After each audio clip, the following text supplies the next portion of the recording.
throughout our day, throughout our match, there are a lot of thoughts that keep coming into our mind. Most of the times, these thoughts are about what happened in the past, or these thoughts are worries about what's going to happen in the future. And we tend to spend a lot of time focusing and engaging with these thoughts, not realizing that our thought processes in this way are not always accurate. These are just thoughts, worries that pop into our mind without us deliberately wanting to. And most of the time, these thoughts are also not helpful.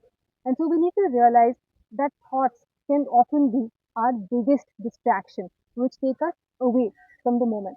So, one helpful way of dealing with these negative thoughts that come into our mind is to think of thoughts as a radio that's playing in the background. There's an RJ or some music that's playing on its own. It's not something you have control over, you can't switch it off.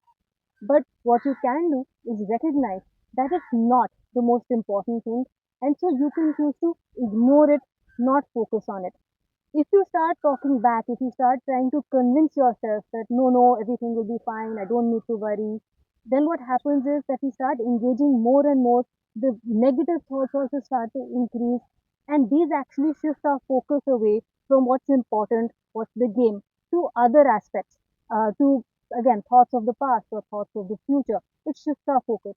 So, what we need to do is we need to practice ignoring these thoughts.